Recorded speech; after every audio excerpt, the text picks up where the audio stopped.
اللہ کے نبی کا دور ہے، صحابہ کرام بیٹھے ہوئے ہیں، اور حضرت ابو بکر صدیق، صدیق اکبر رضی اللہ تعالیٰ عنہ، فاروق اعظم عمر فاروق رضی اللہ تعالیٰ عنہ، اب ان دو اصحاب کے اندر آپس میں کسی بات کے اوپر انبن ہو گئی، انسان تھے، صدیق اکبر رضی اللہ تعالیٰ عنہ حضرت عمر فاروق رضی اللہ تعالیٰ عنہ کے درمیان آپس میں کوئی بات انبن کی ہو گئی، کوئی جھگڑا ہو گیا کسی معاملے کے اوپر، آپس میں کوئی معاملہ خراب ہوا، صدیق اکبر رضی اللہ تعالیٰ عنہ حضرت عمر فاروق رضی اللہ تعالیٰ عنہ کے درمیان، اب صدیق اکبر حضرت عمر فاروق سے پیچھے بھاگ رہے ہیں، حضرت عمر فاروق سے معافی مانگنے کے لیے کہ مجھے معاف کر دیجئے۔ کون صدیق اکبر؟ وہ صدیق اکبر کل قیامت والا دن ہوگا، میدان محشر لگا ہوگا، اللہ فرمائیں گے لمن الملک اليوم، آج کے دن بادشاہت کس کی ہے؟ وہ جو کدھر گئے تکبر کرنے والے، وہ کدھر گئے ظلم کرنے والے، وہ کدھر گئے عہدوں والے، وزارتوں والے، منصبوں والے؟ فرمایا لمن الملک اليوم، آج کے دن بادشاہت کس کی ہے؟ آج ہر شخص پریشان ہے، انبیاء بھی پریشان ہیں، کل قیامت کا دن ہوگا، میزان عدل قائم کیا جائے گا، پوری کی پوری انسانیت پریشان ہوگی، اے اللہ حساب کتاب کا معاملہ شروع کیا جائے، اللہ کے نبی سجدے میں گر جائیں گے، اللہ کے نبی نے فرمایا میں اللہ کی ایسی تعریف کروں گا کہ جیسی تعریف آج سے پہلے کسی نے نہیں کی ہوگی، میں اللہ کی ایسی تسبیح کروں گا کہ آج سے پہلے کبھی کسی نے اللہ کی تسبیح نہ کی ہوگی۔ اللہ جب اپنے حبیب کو روتا ہوا دیکھیں گے سجدے کی حالت میں، اللہ اپنے حبیب سے فرمائیں گے ارفع راسک، اے محبوب اپنا سر تو اٹھائیے، سر تو آپ کیا مانگتے ہیں آپ مانگیے، آپ کو عطا کیا جائے گا، آپ کو دیا جائے گا۔ اللہ کے نبی فرمائیں گے اے اللہ ساری کی ساری انسانیت پریشان ہے اور آپ سے یہ دعا مانگ رہی ہے کہ میزان عدل قائم کیا جائے، حساب کتاب کا سلسلہ شروع کیا جائے۔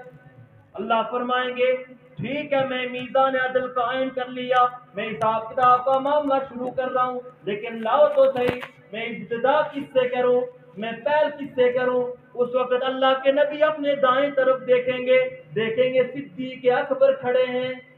دیکھیں گے صدیق اکبر کھڑیں گے، اللہ کے نبی صدیق اکبر کو سامنے لائیں گے، کہیں گے یہ میری پونجی کی ابتدا ہے، جو میں نے دنیا کے اندر جماعت تیار کی ہے، یہ میری ابتدا ہے، یہ پہلا شخص ہے، اس سے حساب کتاب کا معاملہ شروع کیا جائے۔ جب اللہ صدیق اکبر کی طرف دیکھیں گے فرمائیں گے یہ صدیق اکبر وہ شخص ہے کہ جس نے دنیا کے اندر اپنا سب کچھ اللہ کو اللہ کے رسول پر قربان کر دیا، آج میں اس سے حساب کتاب کا معاملہ کیسے کروں گا؟ جاؤ ابو بکر جنت کے اندر داخل ہو جاؤ، جنت کے 8 دروازے ہیں، جس سے چاہے جاؤ تم جنت میں داخل ہو جاؤ۔ یہ صدیق اکبر فاروق اعظم ان کے درمیان کسی بات پر انبن ہو گئی، صدیق اکبر معافی مانگنے کے لیے جا رہے ہیں، آج بڑے بڑے جرگے لگا دیے جاتے ہیں، اور جی میری ماں نہیں مانتی میں معافی کیسے مانگوں، میری بہن نہیں مانتی میں معافی کیسے مانگوں، میرا بھائی نہیں مانتا میں معافی کیسے مانگوں۔ لیکن وہ صدیق اکبر کل قیامت والے دن جسے اللہ سب سے پہلے اللہ کے نبی سب سے پہلے حساب کتاب کے لیے پیش کریں گے، وہ صدیق اکبر پیچھے جا رہے فاروق اعظم کے پیچھے، اے فاروق اعظم مجھے معاف کر دو، فاروق اعظم گھر کے اندر چلے گئے، دروازہ بند کر لیا، صدیق اکبر نے دروازہ کھٹکھٹایا لیکن فاروق اعظم نے دروازہ نہیں کھولا، صدیق اکبر روتے ہوئے انداز کے ساتھ آنسو بہاتے ہوئے واپس آئے، ادھر فاروق اعظم کو دل پر چوٹ لگی، کہا یہ تو صدیق اکبر ہے، میں اس کی معافی کو کیسے نہیں قبول کر سکتا۔ فاروق اعظم باہر گئے، دیکھا اللہ کے نبی کی محفل لگی ہوئی ہے، ارے یہ وہ محفل ہے جو آج تک اس سے مبارک محفل کائنات نے نہیں دیکھی، یہ وہ محفل ہے جس سے مبارک جماعت آج تک کائنات نے نہیں دیکھی۔ فاروق اعظم اللہ کے نبی کی محفل میں آئے، اللہ نے بذریعہ وحی اللہ کے نبی کے دل پر وحی کی القاء کیا،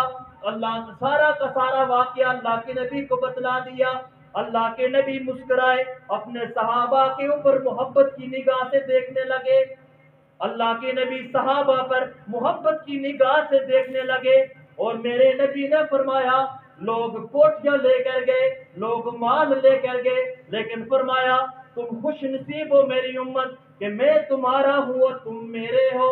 اللہ کے نبی نے فرمایا، رسول اللہ نے فرمایا کہ تم میرے ہو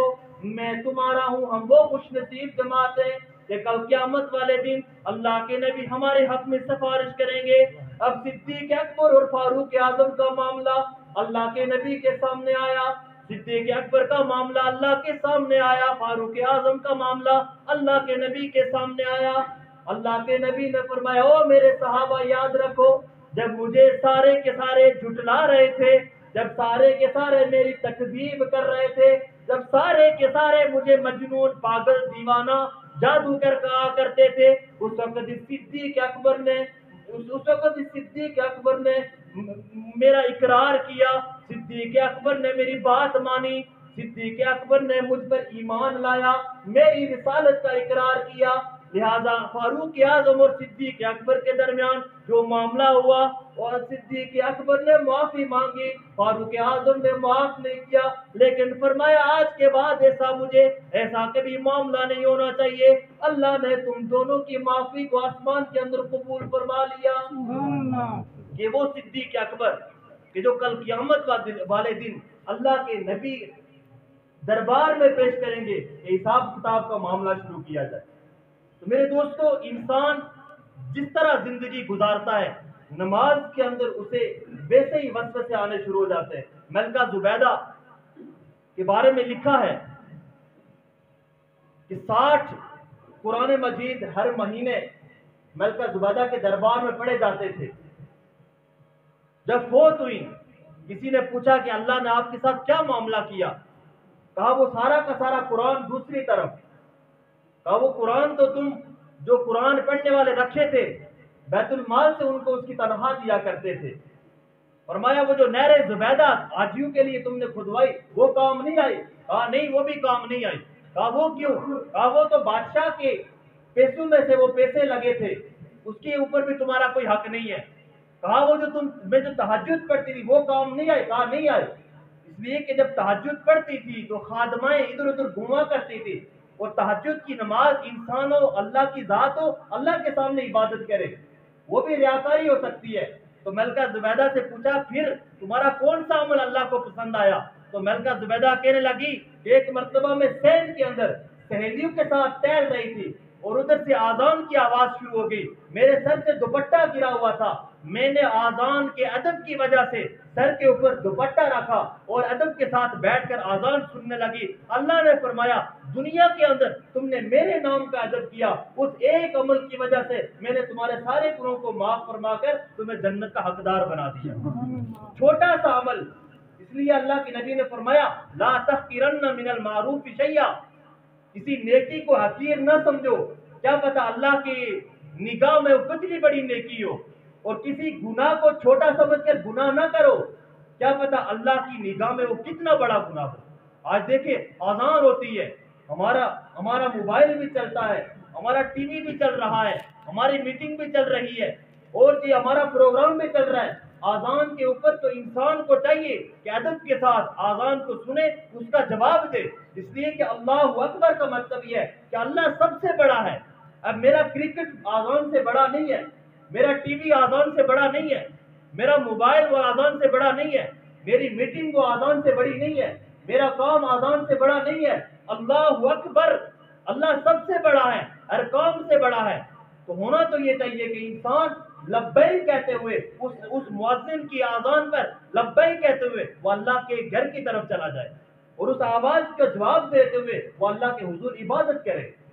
تو انسان جو غیر نماز میں زندگی گزارتا ہے اس زندگی کا اثر پھر نماز کے اندر ہوتا ہے، اور غیر نماز کے اندر انسان اگر اللہ اور اللہ کے رسول کے احکامات کا پابند ہو جائے تو پھر نماز کے اندر بھی اسے وسوسے اور خیالات نہیں آتے۔ اللہ سے دعا ہے جو کچھ کہا سنا ہمیں عمل کرنے کی توفیق عطا